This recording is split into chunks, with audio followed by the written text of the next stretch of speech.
이사야 4장 1절에서부터 6절. 시작. 그날에 7 여자가 한 남자를 붙잡고 말하기를 우리가 우리 떡을 먹으며 우리 옷을 입으리니 다만 당신의 이름으로 우리를 부르게 하여 우리가 수치를 면하게 하라 하리라. 그날에 여호와의 싹이 아름답고 영화로울 것이요 그 땅의 소산은 이스라엘의 피난한 자를 위하여 영화롭고 아름다울 것이며 시온에 남아있는 자, 예루살렘에 머물러 있는 자, 곧 예루살렘 안에 생존한 자 중 기록된 모든 사람은 거룩하다 칭함을 얻으리니 이는 주께서 심판하는 영과 소멸하는 영으로 시온의 딸들의 더러움을 씻기시며 예루살렘의 피를 그 중에서 청결하게 하실 때가 됨이라.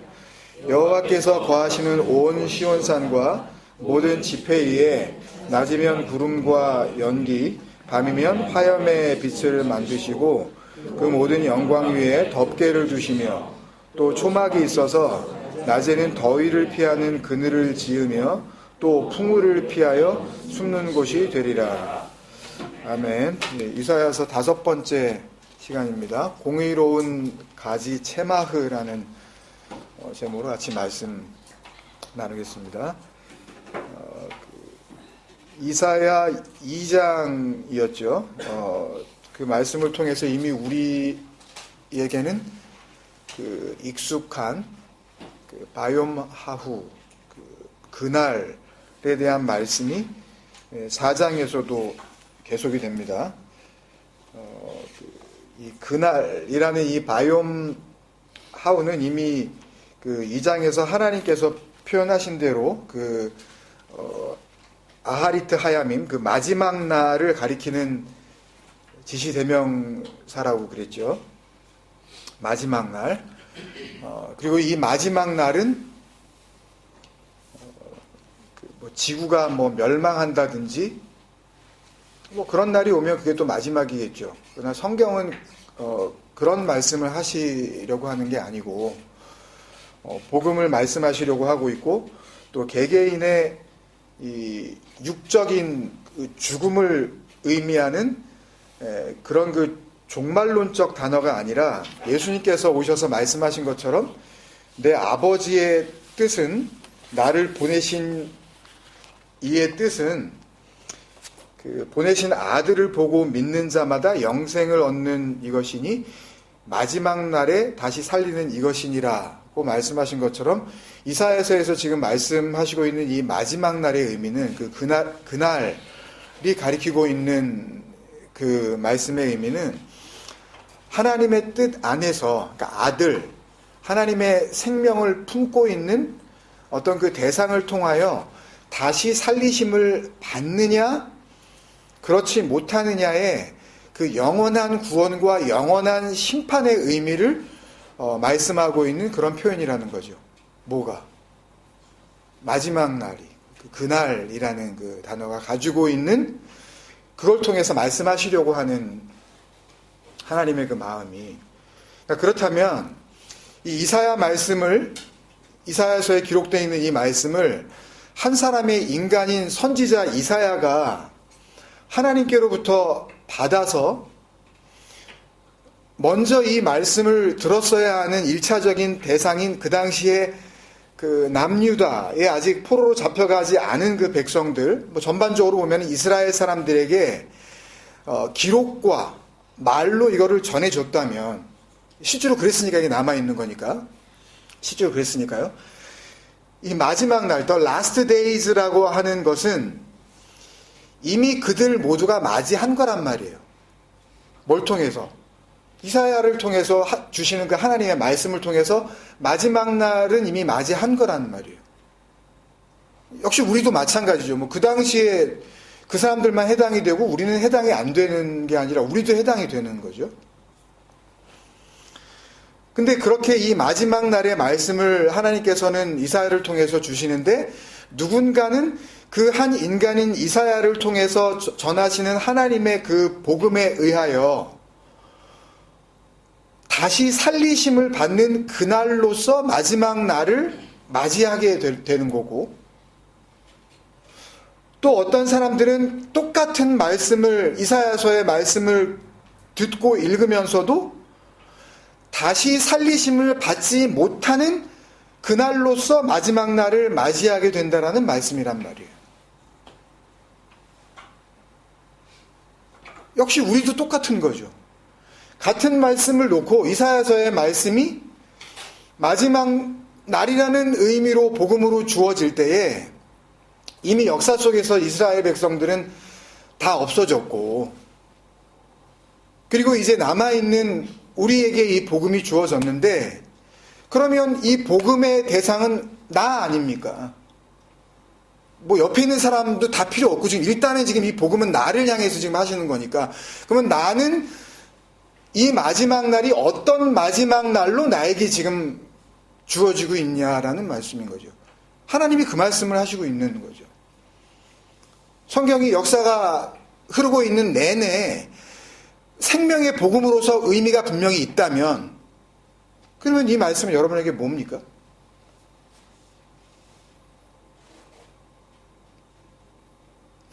나 아무 느낌도 없는데 나는 이거? 난 뭐가 뭔지 모르겠는데? 그게 무슨 복음이에요, 그러면요? 굉장히 심각한 얘기라고, 이건 사실은. 무슨 상관이야, 이게 마지막 날이 됐든 말든. 왜요, 이게? 왜 이래요? 몸이 살아있으니까, 이게. 그러니까, 하나님의 말씀을 들어요. 그걸 듣고 다시 살리심을 받는다는 게,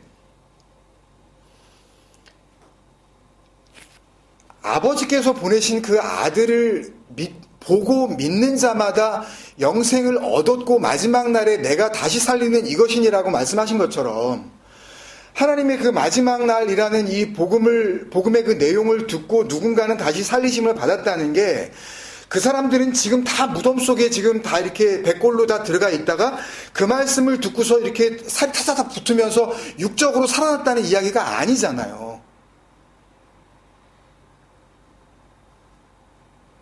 그러니까 그게 아닌 것처럼 지금 이사야를 통해서 전해주신 하나님의 생명의 복음에 의해서 다시 살리심을 받지 못했다라는 이야기는, 그게 도대체 나하고 무슨 상관이 있는데, 그게 도대체 무슨 생명을 이야기하는 건데 라고 하고 있는 그 사람들이 그날 당장 장례 치른다는 말이 아니잖아요. 지금 아무 일도 일어나지 않잖아요. 특히 그 복음을 듣기만 하고, 그러니까 듣는 것 그 자체를 자기가 뭔가 됐다라고 생각하는 그런 경우가 굉장히 많단 말이에요. 그러니까 예를 들면 예수님을 따라다녀요. 예수님이 죽는 그 순간까지 따라다녀요.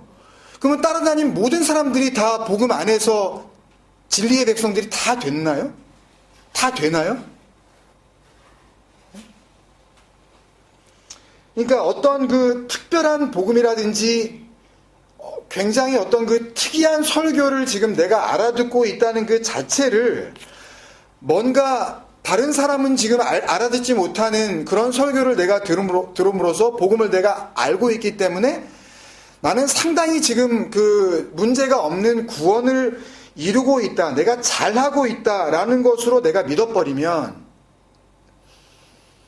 그런 설교를 늘 듣는단 말이에요. 이제 그런 부류의 사람들은. 그리고 나는 다른 설교 안 듣고 이 설교만 들어, 또 이렇게 자기가 은근히 자랑을 하죠. 말을 하든 안 하든 간에. 그러면서 자기가 자기 자신을 보잖아요. 그런 설교, 그런 복음을 듣고 있는 자기 자신을 알잖아요. 뭐 일주일에 한 편을 듣는다, 아니면 하루에 뭐 5편을 듣는다. 자기를 본단 말이에요. 나 그 설교 들었어. 나 계속 듣고 있어. 그러니까 그런 식으로만 계속 이게 듣기만 하는 걸로만 그 말씀을, 복음을 내가 취급을 하면, 여전히 내 몸뚱아리는 숨을 쉬고 있기 때문에, 육적으로는 살아있기 때문에 하나님의 살리심이 뭔지, 그러니까 설교를 듣는 거를 자기가 구원받았다고 생각을 하기 때문에 하나님의 살리심의 그 새 생명이 뭔지, 그리고 마지막 날이 의미하는 것이 복음 안에서 뭔지는 하나도 와닿지를 않는단 말이에요. 몸이 멀쩡히 살아있으니까. 또렷이 살아있잖아요, 내가 이게. 근데 뭘 다시 살린다 그러니까 이게, 와 닿으세요? 다시 살리신다는 게? 그거는 이 땅에서 이루어지고 가는 겁니다. 여기서 다시 살리심을 받지 못한 자가 이 육으로 죽은 상태에서 다시 살리심을 받는다. 이거는 복음이 어디서도 그런 대목은 없어요. 그러니까 다시 살리심을 받는다는 말도 우습게 느껴지죠. 아니, 우습게 느껴지지는 않는다 하더라도 와닿지를 않는 거죠, 이게.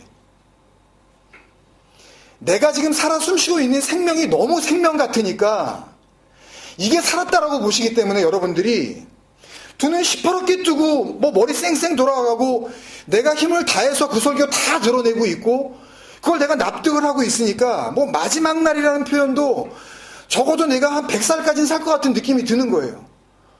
몸은 시름시름 아파서 지금 뭐 5, 60 이렇게 돼가고 70, 80 넘어가는데 느낌은 한 100살 살 것 같아. 그러니까 마지막 날이라는 그 라스데이라는 느낌이 나에게 안 와닿는단 말이에요. 별로 상관없는 소리로 들릴 수밖에 없죠, 도대체. 그러니까 예수님께서 복음을 말씀하시면서도 귀 있는 자는 들으라 뭐 이런 말씀도 하시고 너희 눈은 봄으로 너희 귀는 들음으로 복이 있도다 이런 말씀도 하신단 말이에요. 다 듣죠. 뭐 지금 뭐 유튜브가 있으니까 뭐 이거 완전 오픈된 거 아닙니까? 다 보죠. 예수님이 복음을 말씀하시면 많은 무리가 들었잖아요. 뭐 산상수훈 같은 경우에 뭐 오병이요 우리가 다 아는 것처럼 산에 올라서 한번 말씀 전하시면 그러니까 이제 카운팅이 되는 남자만 5,000명 그러니까 뭐 애들이나 만약에 이제 부녀자까지 다 왔으면 그럼 이건 숫자가 뭐 굉장히 많잖아요. 뭐 만여 명 들었다고 하면 똑같은 말씀을 듣는데 예수님입니다, 여러분. 저 같은 이런 뭐 별로 이렇게 예수님 어떻게 뭐 근처에도 갈 수 없는 그런 어떤 그 인간으로서의 어떤 그런 그 설교가 아니라 예수님이에요. 예수님이 같은 말씀을 지금 같이 하시면서 수천 명이 넘는 사람들이 같이 듣는데 모든 사람이 그 말씀을 통하여 살리심을 받는 그 생명의 들음을 가졌던 건 아니란 말입니다. 예수님이 말씀을 하셔도. 그러니까 말하는 사람이 문제가 있는 게 아니라 복음에 문제가 있는 것이 아니라 내가 도대체 그 복음을 어떻게 듣고 있느냐가 문제인 거죠. 예수님의 설교가 문제가 있었던 것이 아니라. 그러니까 우리도 지금 그러고 있는 거 아닌가. 설교만 막 디립다 들어버리는 거예요. 막 하루에 막 10편씩 막 그냥 거의 뭐 이렇게 백뮤직처럼 집에다가 뭐 틀어놓고서 그냥 뭘 할 때나 뭐 계속 듣고 뭐 몰라요. 그렇게 해서 무슨 일이 벌어질지 모르지만 그냥 복음이 그냥 우리 일상의 그냥 백뮤직 정도라면 이게 정말 진정한 생명과 영원한 죽음의 문제라면 그렇게 백뮤직처럼 이걸 흘려보낼까요? 들으면 살아난다고 심지어는 그러시는데 네? 이사야 2장 말씀도 그랬고 그 마지막에 너희는 인생을 의지하지 말라 하달 그 민하 아담 그 사람으로부터 나오는 그 모든 것들이 포기되어져야 된다. 그러면 이거 뭐 이게 그냥 육적으로는 끝나는 이야기 아니에요, 이게요, 그죠? 이사야 3장 말씀도 우리가 봤지만 하나님께서 이루어 주셔야 하는 그 구원은 이루실 수 있는 그 구원은 우리가 가지고 있는 그거는 일단 나를 포함을 하는 겁니다, 당연히. 우리가 가지고 있는 모든 것이 사실 나잖아요. 그러니까 나라는 이 육체가 없는 순간 내가 가지고 있는 모든 것은 의미가 없어지니까. 그건 어떻게 뭐 써먹을 수가 없는 거니까. 여러분들이 가지고 있는 시간과 돈과 힘과 어떤 위치와 지위와 뭐 하여튼 가족관계와 뭐 하여튼 사회적으로 알게 된 어떤 모든 그런 연출 이런 것들이 무슨 내가 없어지는 순간 아무것도 아니니까 결국 내가 가지고 있는 모든 의지할 만한 것들이라는 건 결국 나를 의미하는 거죠. 나. 그거를 완전히 제거하신 후에야 시작한다고 계속 말씀하셨잖아요. 바로 그 전설교 들으셨죠? 그때 시작하시는 그 창조가 진정한 창조란 말이에요. 이건 진정한 창조가 아니란 말이에요. 이거는 끝이 있잖아요, 이건요. 그러니까 그 모든 의지할 수 있는 것들이 우리가 구원에 뭔가 우리의 이 자랑거리를 내놓을 수 있는 것들이 완전히 제거가 된 뒤에야 뭔가 주어져야 그게 헤세드지. 그게 은혜지. 만약에 교회를 다니는 그 자체만 가지고도 다니느냐 안 다니느냐가 만약에 구원의 만약에 어떤 그 근원이 리소스가 된다면 그러면 그건 리워드죠. 보상이죠. 그건 교회를 다닌 거에 대한 보상이죠. 그건.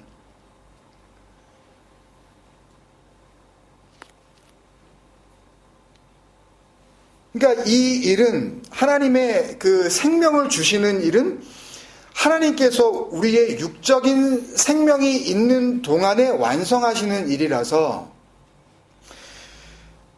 그래서 다시 살리심에 하나님의 생명을 갖는 은혜를 받은 사람과 그대로 몸을 입고 있는 동안에 이루어지기 때문에 이 말씀을 통하여 전혀 이 말씀과 상관없는 살리심을 받지 못한 그 죽음을 갖고 이 육을 입고 있는 그 사람 간에 어떤 차이도 없단 말이에요. 무슨 말씀인지 아시겠어요?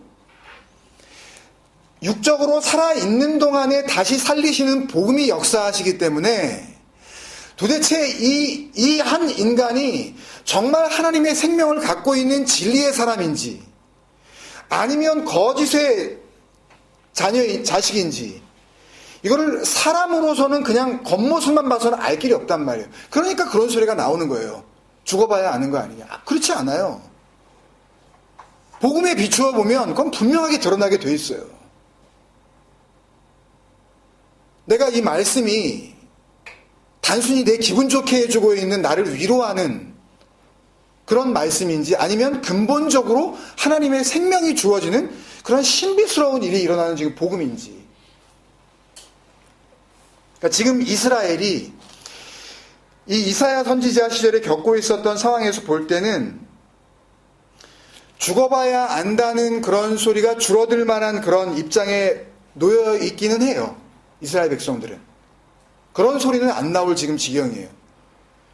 우리가 알다시피 이사야 1장 말씀을 나눌 때 기억을 하시겠지만 지금 이 남유다 이스라엘 전체로 봤을 때 지금 처해 있는 상황은 나라가 남북으로 분열이 되어 있는 상태에서 이미 북이스라엘은 아수르에 의하여 멸망이 됐고 수십 년 전에 그리고 겨우 남아있는 이 남유다조차도 완전 풍전등화로 강대국의 지금 침략을 눈앞에 지금 두고 있으면서 결국은 이제 아수르의 멸망을 당한단 말이에요.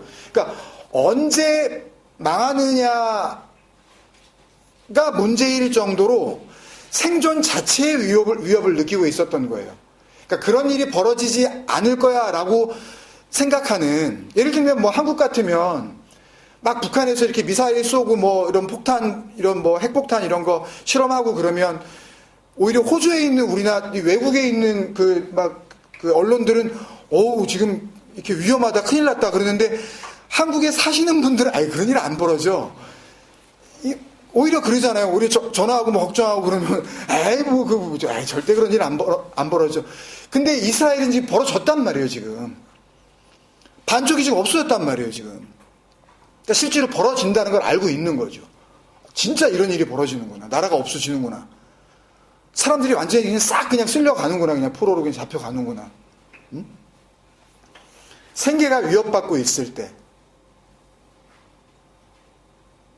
목숨이라도 건질 수 있을까 정말 막막할 때 그러니까 죽어봐야 안다라는 소리가 못 나오죠. 지금은 죽음을 눈앞에 두고 있으니까. 한번 생각해 보세요, 여러분. 여러분들이 죽음을 눈앞에 두고 있다고 만약에 그런다면 누군가는 그런 분들이 있잖아요. 몸이 힘이 안 좋아서 이렇게 병원에 찾아갔는데 잘해야 한 2달 사시겠습니다. 그러면은 죽음을 눈앞에 두고 있는 거 아닙니까? 죽음이 보이잖아요. 그럼 함부로 그런 소리 못하죠. 죽어봐야 안다 이런 소리 못하죠. 살아있지만 산 게 아니기 때문에 지금. 여러분들이 쌩쌩하니까 지금 그런 소리를 하시는 거예요. 복음을 들으면서도 앞으로도 내가 몇 년을 내가 앞으로 더 살 수 있을 것 같은데.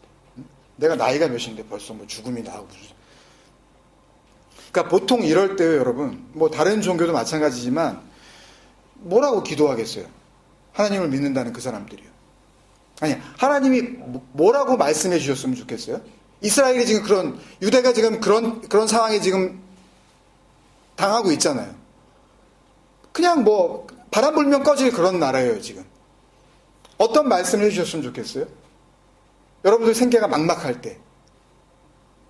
여러분들이 당장 지금 정말 내 목숨이나 부지할 수 있을까라고 정말 그렇게 너무너무 이건 어렵다고 말할 수 없을 정도의 그런 고난에 있을 때. 무슨 말씀이 떨어졌으면 좋겠어요? 걱정하지 마. 내가 지켜줄게. 내가 너와 함께 하리라. 이런 말씀 해주셨으면 좋잖아요? 근데 뭐라 그래요, 지금? 그래서 이사야서가 이렇게 시작이 되는 게 이게 납득이 되시냐고요. 이사야 1장 시작할 때 기억나시죠? 소도 나귀도 지 주인을 아는데 니네 아냐? 5절이었나요? 1장 5절에? 니네 매를 얼마나 더 맞으려고 그래? 아니 생각을 해보세요, 여러분. 여러분들이 지금 죽어가고 있는데 하나님을 믿고 있어 여기까지 왔어요. 근데 그 어려운 상황이 닥쳤는데 하나님께서 차라리 말을 말든지 차라리 옛날에 뭐라 그래요? 야단치는 시애미보다 말리는 시누이가 더 그런 식으로. 그러니까 공격하는 아수르보다 니네 매를 얼마나 더 어차피 지금 죽어나가 떨어지는 그런 나라인데 생계가 막막한데 너희 죄가 진홍 같은데 눈같이 휘어지겠니?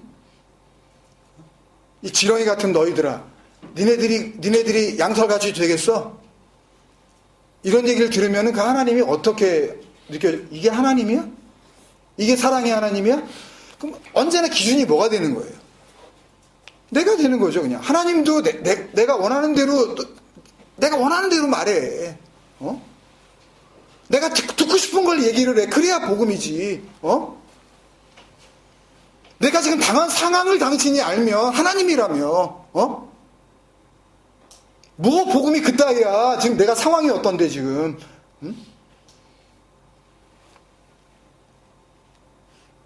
근데 바벨론 아수르의 목숨을 잃을 게 뻔한데 거기다 대고서 니네 인생 포기해. 이런 얘기 나오면은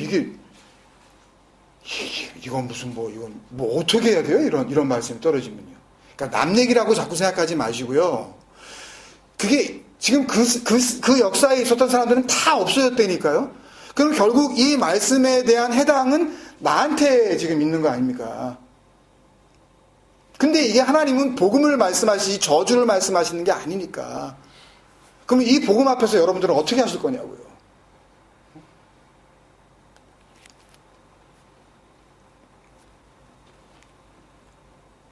그러니까 3장에 와서는 미국에 가서 우리가 나눈 건데 읽으셔서 아시겠지만 심지어 3장 중반 이후에 가면 니네 반지, 귀걸이, 목도리, 팔목걸이 이런 거 다 없애버린다고 막 굉장히 째째해 보이잖아요. 하나님이. 그러니까 이런 말씀들이 정말 나를 살리시는 정말 다시 살리시려는 하나님의 복음으로 들리겠냐고요. 복음 맞는데. 그러니까 이렇게 이스라엘이 유다가 겪고 있는 현실도 그렇고 하나님이 그들에게 하시는 말씀도 그렇고 뭘로 보나 당시에 그들은 마지막 날 같은 순간을 살고 있는데도 불구하고 그들이 어떻게 이 말씀 앞에서 살고 있는지, 이 말씀을 어떻게 대하고 있는지, 이 말씀을 어떻게 받고 있는지, 그 말씀하신 하나님을 어떻게 상대하고 있는지, 그 복음과 하나님을 어떻게 듣고 있는지를 밝혀주시는 말씀이 오늘 4장의 1절의 말씀이에요. 또 그래서 그날에가 또 나오는 거예요. 바이옴하우. 1절 보세요. 그날에 7 여자가 한 남자를 붙잡고 말하기를 우리가 우리 떡을 먹으며 우리 옷을 입으리니 다만 당신의 이름으로 우리를 부르게 하여 우리가 수치를 면하게 하라 하리라. 몇 가지 좀 설명을 드리면 이 여자 그 이슈아들로 이제 그 해석이 되면서 그 복수형 나쉼이 쓰였는데 이 이슈아 이 여자로 번역된 히브리어 일반 명사 이 단어는 그 창세기 초반부터 나왔었던 단어인데요. 대표적인 예가 창세기 2장 24절에서 하나님께서 이러므로 남자가 부모를 떠나 그의 아내와 합하여 둘이 한 몸을 이룰지로다. 에서의 그 아내로 번역된 단어가 이슈아예요. 그러니까 여기 그 7 여자는 7 아내로서의 그 의미를 담고 있다고 우리가 봐도 전혀 문제가 없겠죠. 그렇게 해석을 했으니까. 다른 곳에서.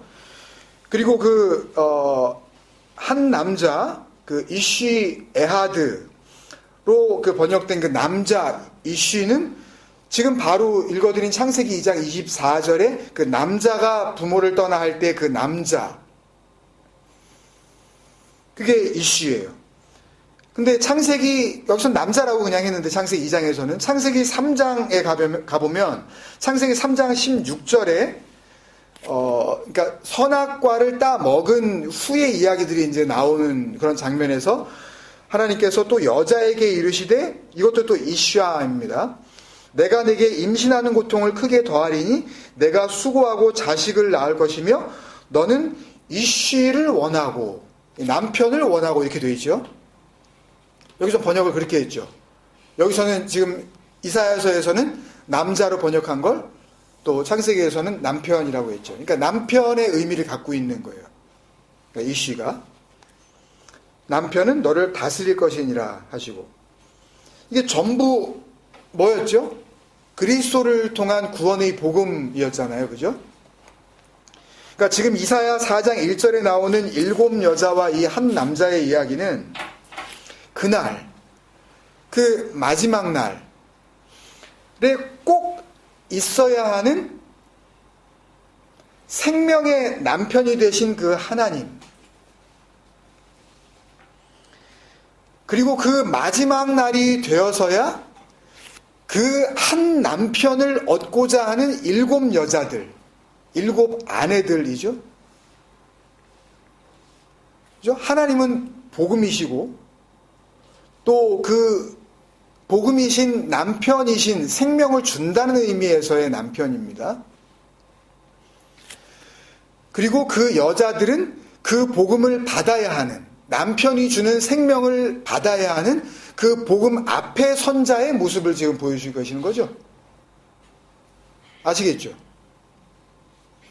여기 7이라는 그 표현을 우리가 조심해서 봐야 되는데 이 쉐바 7은 보통 뭐 이런저런 루트를 통해서 여러분들이 많이 들으셨지만 보통 뭐 완전수, 뭐 충족수 이렇게 그 알려져 있어서 대개는 그냥 무조건 좋은 쪽으로만 해석하게 되는 경향이 있을 수밖에 없는데 꼭 그런 것만은 아니거든요. 그 쉐바, 그 샤바가 이제 약속으로 묶다 그런 의미거든요. 약속 안에서 이제 만나다 그런 의미인데 그래서 쉐바는 약속 안에 있는 어떤 존재들이라는 의미로 완전수다 이렇게 그냥 무턱대고 이야기를 하는 경우가 많은데 그러니까 예를 들면 그 창세기 나중에 가면은 그 요셉이 애굽으로 팔려간 후에 이제 감옥에 있다가 바로의 꿈을 해석해 주는 장면이 나오죠. 창세기 41장인가 거기 보면 바로가 꾼 꿈을 해석하면서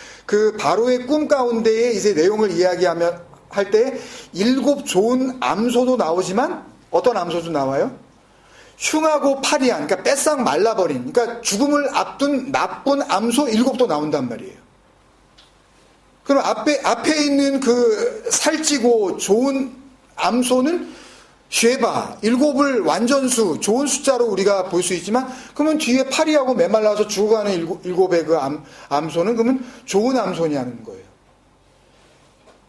또 줄기가 무성하고 알곡이 충실한 일곱 이삭도 나오지만, 아니 속이 비어버린, 열매가 없는, 그 쭉정이 같은 동풍에 말라버린 나쁜 이삭 일곱도 나온단 말이에요.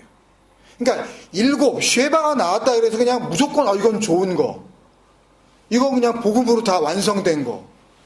그래서 일곱 여자는 그냥 복음으로 완성된 여자들, 이런 쪽으로만 갈 게 아니에요. 문맥과 흐름 안에서 그걸 잘 봐야 된다는 거죠.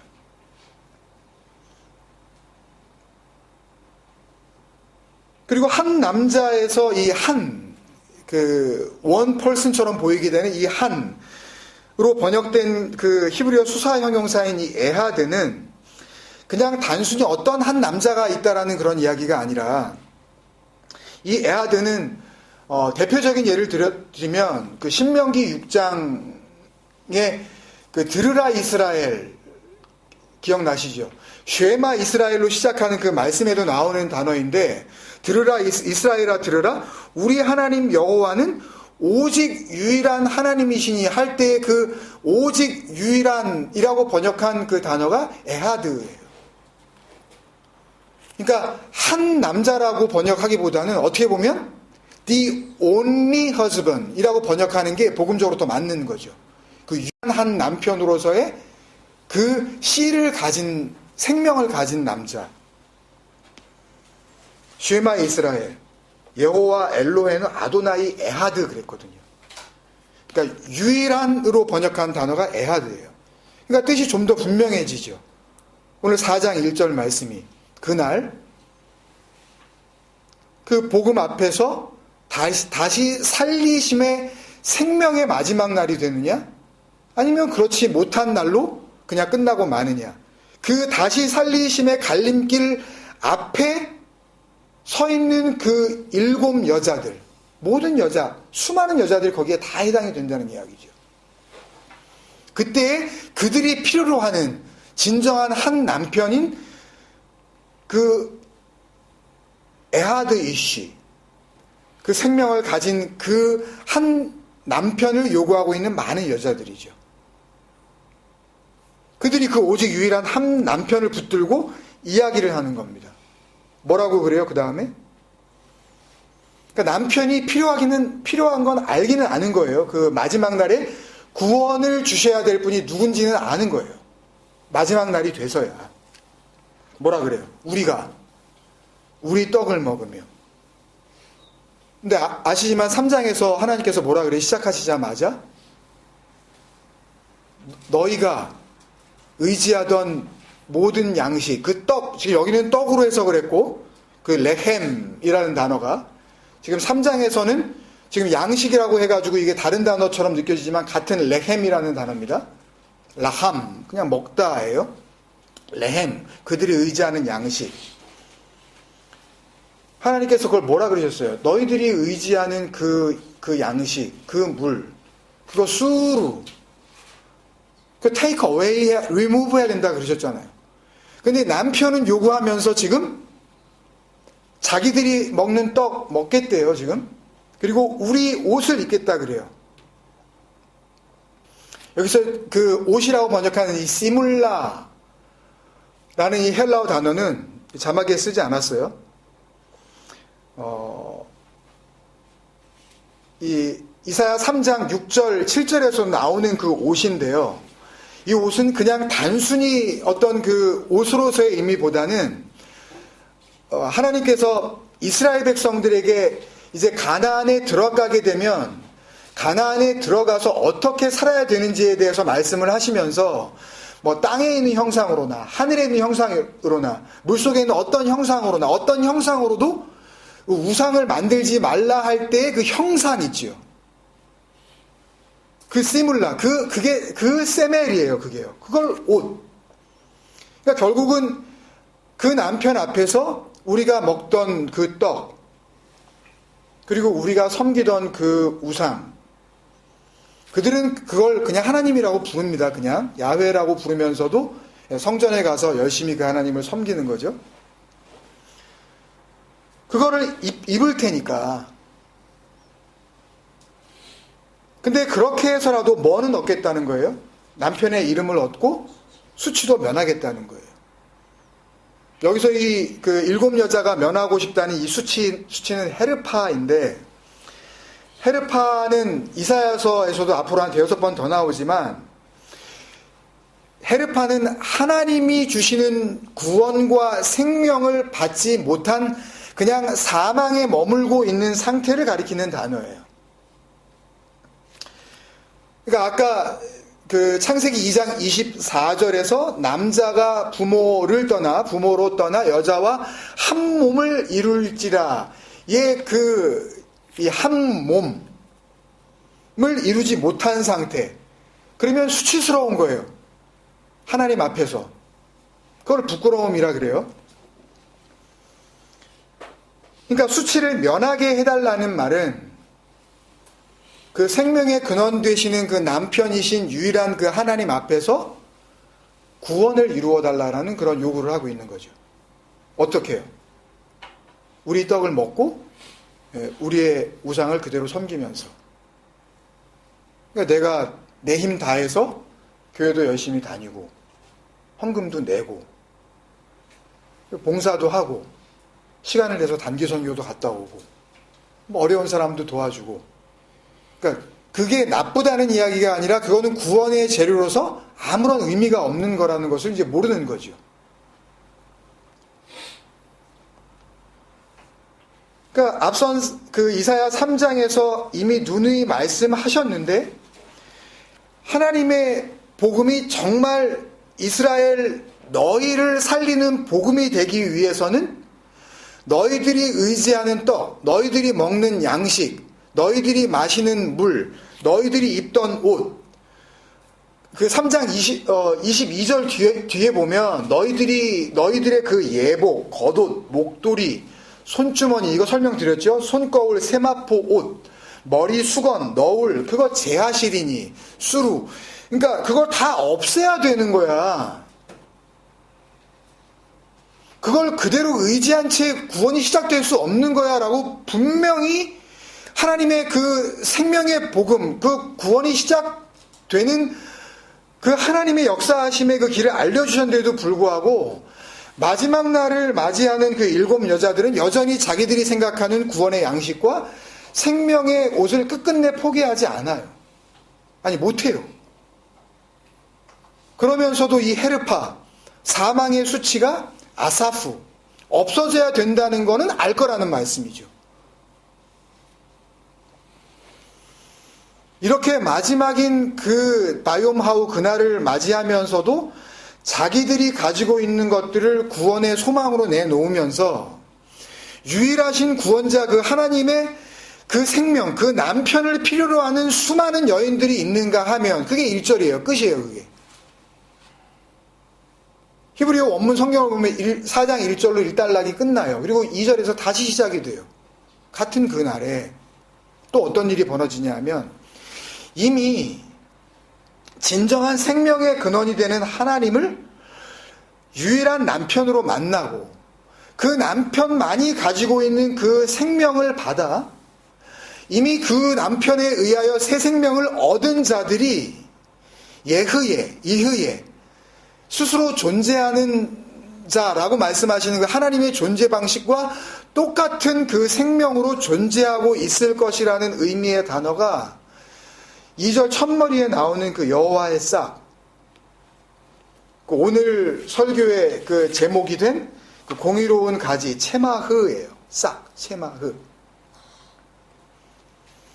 그렇게 2절이 시작이 되어져서 6절까지 그 여호와의 싹이라는 그 구원의 상태를 계속 설명해 나가셔요. 그러니까 그 다음에 그 3절에 나오는 시온에 남아있는 자, 예루살렘에 머물러 있는 자, 예루살렘 안에 생존한 자 중 기록된 모든 사람, 이런 것들은 전부 다 여호와의 싹이 무엇인지를 지금 다시 한번 설명해 주고 계시는 말씀들이거든요. 그 뒤에 말씀도 마찬가지고요. 2절에 하나님의 생명을 받은, 구원받은 사람들에 대한 의미로 나오는 이 여호와의 싹으로 번역된 그 체마흐 여호바는 당연히 궁극적으로는 하나님의 심판과 구원을 완성하시는 마지막 날 그 자체로 오시는 예수 그리스도를 표현하시는 말씀이 맞아요. 그러나 이미 로마서 말씀을 통해서도 우리가 여러 번 확인했던 것처럼, 그러니까 그리스도께서 죽으심으로 우리가 그의 죽으심과 합하여 세례를 받음으로 물에 잠기는 거죠. 물로 씻기는 거죠. 그리고 그와 함께 장사되었나니, 이게 뭐 몸이 살아있는데 어떻게 이런 일이 벌어지나요? 그리스도의 죽음과 그들의 죽음이 이제 확인이 되어지고, 이는 아버지의 영광으로 말미암아 그리스도를 죽은 자 가운데서 살리심과 같이 우리도 또한 새 생명 가운데서 행하게 하려 함이라. 그러니까 그렇게 죽은 자들이 그리스도로 말미암아 다시 살리심을 받는 하나님의 은혜로 새로운 생명, 그 카이노스 조회, 그러니까 세상에 없었던 그런 새로운 것, 이사야서에 그런 말씀이 많이 나오죠. 나중에 내가 너희에게 새 일을 행하리라 하시는 그 단어거든요. 세상에 없는 일이에요. 그러니까 세상에서는 있을 수도 없는 일, 그 일을 의미하는 단어가 체마흐거든요. 그러니까 그 새 생명을 의미하는 단어가 이 여호와의 싹으로 번역된 거예요. 그러니까 예수 그리스도가 그 싹, 여호와의 싹, 이새의 가지에서 난 그 부드러운 순, 그게 맞지만, 그러나 복음을 통해서도 여러 번 우리가 확인했던 것처럼 하나님의 생명, 우리에게 주시는 그 새 생명이죠. 그러니까 육적 생명이 아닌 하나님께서 주시는 그 영원한 그 새 생명을 주시기 위해서 오신 그 그리스도는, 예수 그리스도는 그 그리스도와 하나 되어 육신으로는 죽은 자가 된 자들에게만 다시 그 그리스도와 함께 살리심을 받은 새 생명의 존재가 되게 하시는 것이 하나님의 말씀의 능력이란 말이에요. 다시 한번 말씀드릴게요. 하나님께서 우리에게 생명을 주시기 위해서 말씀을 주시고 이사야서를 주신 거 아니에요. 이렇게 말씀으로도 안 되니까 이제 보내주시는 분이 하나님의 약속 안에서 말씀을 품고 오시는, 하나님의 생명을 가진 자로 오신, 하나님의 뜻으로 오신 예수 그리스도 아닙니까? 근데 그 예수 그리스도는 그 예수 그리스도와 연합되어, 그 그리스도와 하나 되어 예수께서 죽으신 것처럼 그렇게 하나 된 죽음을 맞이한 자들에게만 다시 그 예수 그리스도와 함께 살리심을 받는 새 생명을 주는 존재가 되게 하시는 것이 하나님의 말씀이 가지고 있는 능력이란 말이에요. 그러니까 세상에 없는 것이니까 너무 신비로운 거죠, 이건. 받은 자들만이 아는 거죠. 그래서 그걸 같이 품고 있는 자들이 만나면 기쁜 거예요. 사람의 일로서는 이거 감당이 안 되는 일을 갖다가 어쨌든 그렇게 하나님 앞에서 받은 자들이기 때문에 놀라운 거죠. 우리가 미국에 가서, 한국에 가서 사람들을 만나면 그걸 같이 확인하고 오는 거예요. 8월 달에 또 한국에서 캠프가 열리지만 그 캠프의 목적이 물론 복음을 전하기 위해서 또 우리가 그런 자리가 필요하지만, 또 감사한 것은 어쩌다가 그 복음이 그렇게 역사하는 그 새 생명을 갖게 됐냐고 확인하는 자리로 같이 기뻐한다니까요. 최영규 기사님, 고기사님 이번에 가셔서 그런 것들을 확인할 수 있는 그런 기회가 되신 줄로 믿지만, 그런 시간이 가지고 있는 가치가 거기에 있더라고요.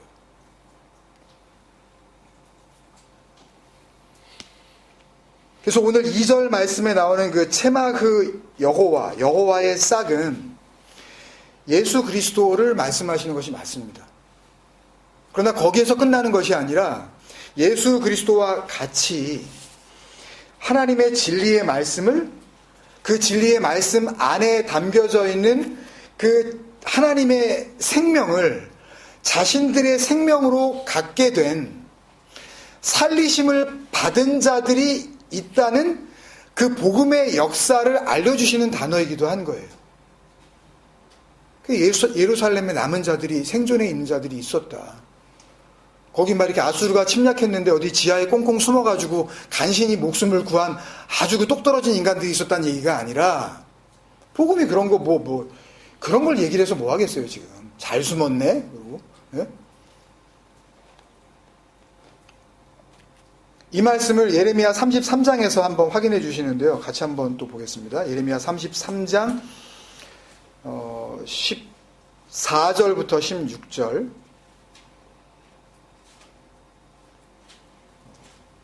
14절. 여호와의 말씀이니라. 보라, 내가 이스라엘 집과 유다 집에 대하여 일러준 선한 말로, 다바르 토부예요. 핫다바르 핫토부. 그러니까 가장 하나님께서 보시기에 좋았더라. 하나님께서 보시는 가장 좋은 것, 하나님께서 우리에게 주실 수 있는 가장 선한 말, 아름다운 말, 진리의 말씀이죠. 이걸 성령이라 그래요. 그 선한 말을 성취할 날이 이르리니, 그래 놓고 15절에 그날이라고 그래요. 우리가 지금 4장에서 이사야서 2장부터 지금 이야기하고 있는 바로 그날, 그때를 이야기하고 있는 거죠. 또 뭐라 그러세요, 여기에요? 내가 다윗에게서 한 공의로운 가지가 나게 하리니. 체마흐 체다카예요. 체마흐 여호와, 같은 단어죠. 하나님만이 의로우신 거죠. 그러니까 체다카, 의롭다는 것은 결국 하나님의 이름이니까 체마흐 체다카는 체마흐 여호와하고 똑같은 단어죠. 그죠? 다윗에게서라는 말은 다윗에게 하신 그 약속의 말씀 안에서라는 그런 말인 거죠. 다윗 자체가 중요한 것이 아니라, 다윗에게 어떤 능력이 있는 것이 아니라 다윗하고 하신 하나님의 말씀이 능력이 있는 거죠. 구원의 능력이. 그리고 그 가지가 또 그가 되어 이 땅에 정의와 공의를 실행할 것이라. 정의와 공의로 아사 섬기시리라, 그런 말씀이죠. 16절에 그날에 유다가 구원을 받겠고 예루살렘이 안전히 살 것이며 이 성은 여호와는 우리의 의라는 이름을 얻으리라. 그러니까 다시 말씀드리면 지금 보시면 알겠지만 15절 16절이 오늘 이사야 4장과 같은 말씀, 그날에 대한 말씀이잖아요. 하나님의 복음 앞에서 하나님이 마지막 날이라고 하는 그날에 대한 말씀인데, 그날에 성취되어지는 구원의 모습을 지금 알려주고 계신데, 15절에는 그날에 다윗과 세우신 그 언약의 말씀으로 말미암아 다윗에게서 공의로운 가지, 그 체마흐 체다카, 지금 이사야 4장 2절에서 이야기하고 있는 그 체마흐 여호와와 같은 표현이라 그랬습니다.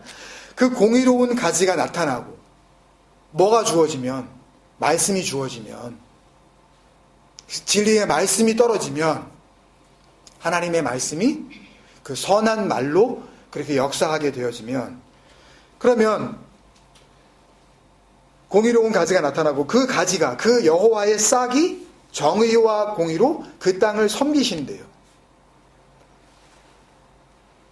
그리고 16절에 보면 역시 그날에 유다, 예후다, 유다는 보통 이제 찬양하다라는 단어로 여러분들이 잘 알고 계시죠? 찬양하다, 고백하다, 시인하다. 그러니까 결국 하나님의 말씀 안에서 같은 말을 하다라는 의미를 담고 있는 게 예후다. 그러니까 당연히 같은 그 말을 가지고 있는 그 유다는 구원을 받고, 예루살렘, 기억나시죠? 이거 시온, 예루살렘 다 설명을 드렸었던 거죠. 그 야라 샬람, 그 하나님의 말씀이, 하나님의 약속이 성취된 곳, 진리의 말씀이 생명을 낳은 곳이라는 의미가 예루살렘인 거죠. 그것이 안전히 설 것이며 온전한 성전으로 세워진대요. 그리고 이름을 얻게 된대요. 그 성이. 여호와는 우리의 의래요. 여호와 체다카래요. 이름을 얻었죠, 그들이. 그러니까 이게 무슨 말씀이냐면 15절에 지금 하나님께서 보내시는 다윗에게서 난 한 가지의 이름도 뭐예요? 체마흐 체다카라 그랬잖아요. 공의로운 가지라 그랬잖아요. 하나님의 의지요. 그리고 그 의에 의하여, 그 가지에 의하여, 그 여호와의 싹에 의하여, 체마에 의하여 구원을 받고 온전한 성전으로 세워질 그들의 이름도 뭐래요? 여호와는 우리의 의, 남편의 이름, 생명을 주시는 그분의 이름을 얻죠. 체다카, 그 이름을 얻잖아요. 그러니까 체다카가 되었으니까 아까 하나님의 의를 또 뭐라 그러셨어요? 공의로운 가지, 공의로운 싹이라 그러셨잖아요. 체마흐도 되는 거죠. 그러니까 오늘 본문 1절에 7 여자가 나타나서 자기들의 힘으로 남편의 이름도 얻고 우리가 우리 떡 먹고 우리 옷을 입을 테니까 당신의 이름만 우리가 얻게 해달라고, 수치만 면하게 해달라고 그랬던 여자들과는 완전히 다른 거죠. 같은 마지막 날을 살면서도 그 이름을 원하지도 않았는데 살리심을 받으면서 그 일러준 그 선한 말로, 하나님의 그 진리의 말씀으로 이루어지는 거예요. 그러니까 여기서 중요한 것은 어떻게 이런 일들이 가능하게 되어지느냐, 어떻게 그들이 하나님께서 보내신 그 공의로운 가지에 의하여 섬김을 받고 그들도 하나님의 공의로운 가지가 되어질 수 있느냐. 그게 우리가 소망하는 하나님께서 우리에게 주실 구원 아닙니까? 어떻게 이루어진다 그러세요? 14절에 말씀드렸잖아요. 보라, 내가 이스라엘 집과 유다 집에 대하여 다바를 일러준 선한 말로, 그러니까 내가 말한 바로 그 선한 말을 이라고 했지만 그 에트하타바하토브는 그 선한 말로 성취할 날이 이르리라. 쿰 히스템이거든요. 신약의 헬라어로 보면 그걸로 성전을 완성하시는 거예요. 그러니까 뭘로 구원이 이루어지는 거예요? 말로.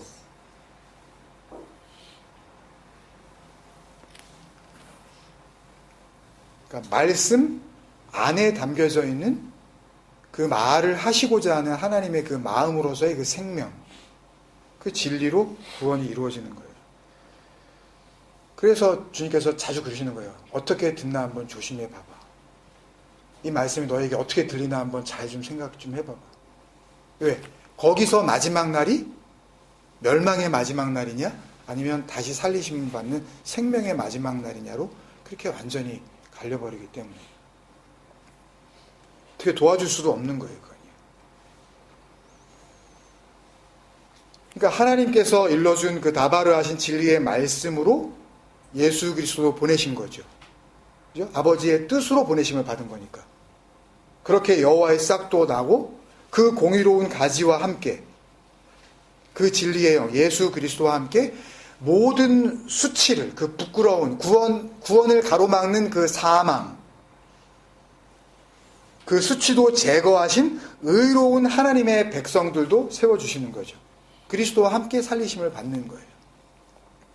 하나님의 말씀 안에 담겨있는 선한 말, 이걸 진리의 영이라고 그러죠. 주님께서 살리는 것은 영이니 육은 무익하니라 내가 너희에게 이른 말이, 그죠? 하나님께서 지금 내가 유다 집과 이스라엘 집에 일러준 내 선한 말이, 내가 너희에게 일러준 말이 곧 영이요 생명이라. 그래서 오늘 4절 말씀에 하나님의 영에 대한 말씀을 하시는 거예요. 여기까지만 보고 나머지는 여러분들이 읽으셔서 그 은혜를 누리셨으면 좋겠습니다. 4절 보시면 이는 주께서 심판하는 영과 누아흐 미시파트는 시편 119편 할 때도 우리가 여러 번 살펴봤었고, 또 창세기 말씀 나눌 때에 그 자기의 힘을 의지하는 그 용사 깃보르 뭐 이런 말씀을 나눌 때도 예레미야서 9장 말씀을 하면서 자랑하는 자는 이것으로 자랑할지니, 기억나시죠? 곧 명철하여 나를 아는 것과 나 여호와는 헤세드, 미시파트, 체다카를 땅에 섬기는 자들인 것을 깨닫는, 이거 다 기억나시죠? 기억 안 나시면 또 한번 나중에 한번 훑어보세요. 그러니까 구원과 그 멸망의 그 기준이 되어지는 그 진리의 말씀, 이게 심판하는 영이죠. 소멸하는 영은 그 버닝 스피릿이라고 나와 있는데 루아흐 바에르. 근데 이 바아르는 그러니까 이스라엘 백성들은 굉장히 그 모세하고 가까운 그런 단어예요. 처음 하나님을 이제 만나게 되어지는 그 미디안 광야에서 그 장인 이드로의 양떼를 칠 때에 그 떨기나무 가운데에 붙은 불, 그 불이 바로 바에르예요. 소멸하는 영. 그리고 하나님께서 그렇게 태우시는 그 불을 둔 그 땅을 여기는 내가 선 곳은 거룩한 땅이니 내 신에서 신을 벗으라 그러시죠. 그러니까 거룩함을 이루시는 그 불이 바로 소멸하는 영이에요. 무슨 뭐 불 받아라 그러면서 이렇게 무슨 장난하는 식으로 그렇게 하는 게 아니라 손에 장풍 나가는 그런 게 아닌 거죠. 그러니까 거룩함을 구별하시는, 그러니까 하나님의 백성과 하나님의 생명을 받아 누리는 자와 그 생명을 받지 못하는 자들을 구분하는 하나님의 기준, 역시 또 진리의 말씀이에요. 그걸 이렇게도 표현해 보시는 거예요. 그걸로 시온의 딸들의 더러움을 씻기시며, 이 더러움이라고 표현한 이 초아라는 히브리어 단어는 filthiness예요. 어떻게 해도 씻겨 내려가지 않는 그 더러움. 영어로 하면 excrement, 배설물. 우리 거를 먹으면, 우리가 의지하는 우리의 양식과 우리의 물과 우리의 옷을 입으면 나올 수밖에 없는 그 배설물. 그거를 씻기신대요. 그 더러움을. 그 라하츠라는 단어는 그냥 담궈버리는 거예요. 이게 뭐죠 지금요? 담궈버리면, 물에 담겨버리면? 세례잖아요. 그러니까 복음이 이렇게 단어 안에 다 숨겨져 있어요. 똑같은 말씀을, 똑같은 약속을.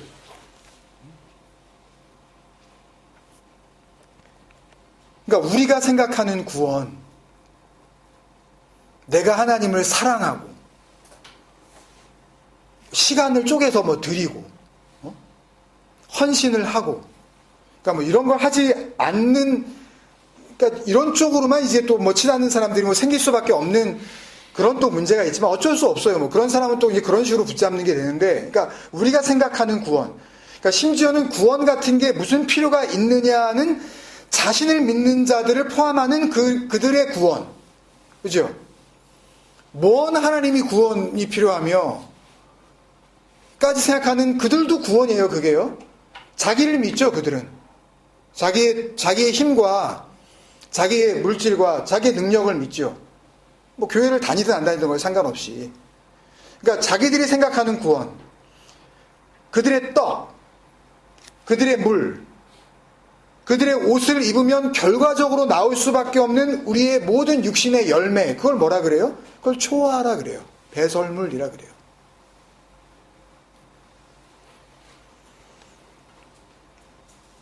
이스라엘 백성들은 말씀을 받으면서도 마지막 날이 돼서야 7 여자들이 그걸 씻어내고 싶어 한 거죠. 근데 씻어내야 되는데 또 뭘 먹어요? 또 자기 물 먹어요.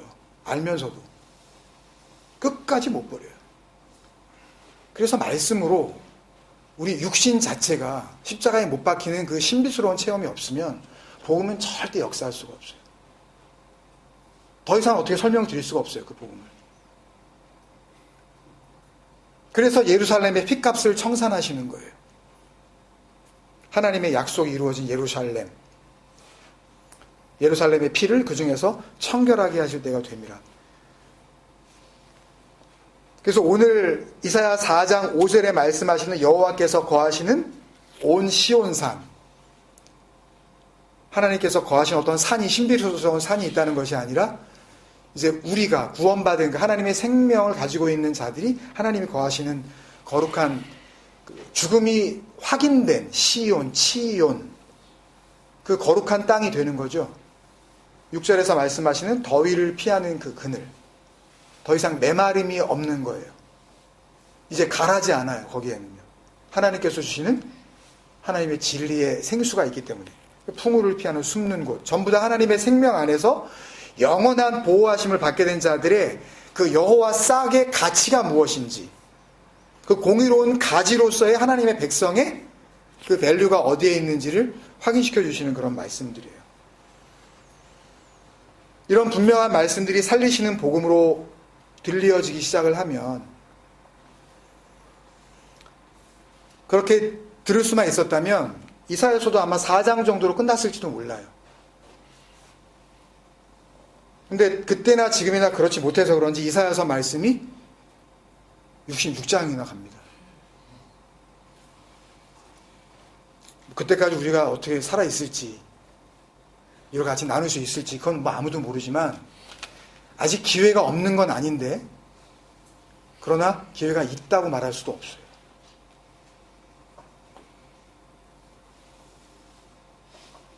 오래 살 것 같으세요?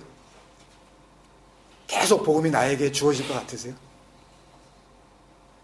이 생명 너머에 있는 그 하나님의 생명이 나에게 주어질 기회가 앞으로도 수십 년 동안 나에게 주어질 것 같으시냐고요. 그래서 그 사람의 사는 모습을 보면 아는 거예요. 정말 살리심을 받은 자의 그런 모습인지, 아니면 그 생명을 모른 채 복음을 무시하고 살아가고 있는지. 듣죠. 예수님 따라다닌다니까요. 오늘 말씀을 좀 더 분명히 하자는 생각으로, 이사야서 안에서는 같은 말씀을 반복하기도 하고 또 다른 형태로 또 주시기도 하고 그러는데, 오늘 말씀을 다시 한번 이렇게 풀어주시는 말씀이 이사야 32장에 나옵니다. 그 말씀을 같이 보고 마치겠습니다. 이사야서 32장의 그 말씀인데 9절부터 15절까지만 읽겠습니다.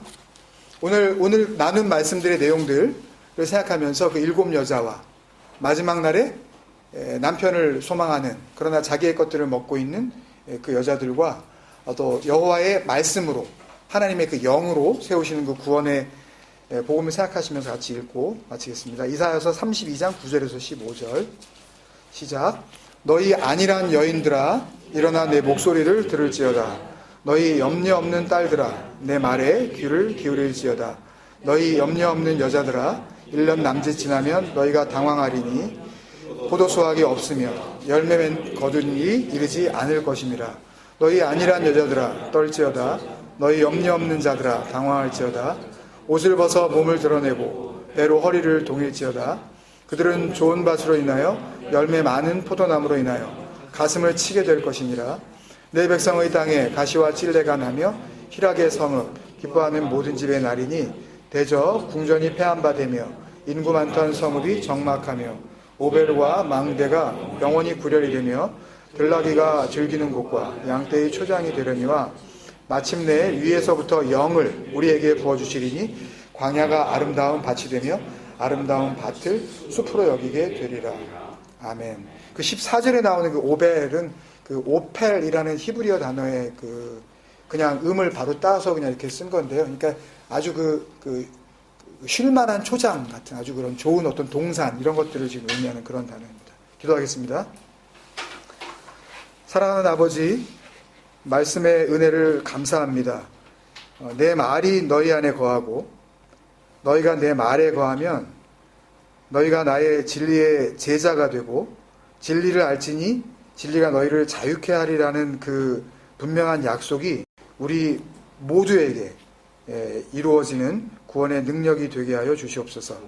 그 진리의 말씀으로 이 땅에서부터 다시 살리시는 여호와의 싹으로 그렇게 아름답게 살아갈 수 있도록 역사하여 주시옵소서. 감사하고 예수님의 이름으로 기도합니다.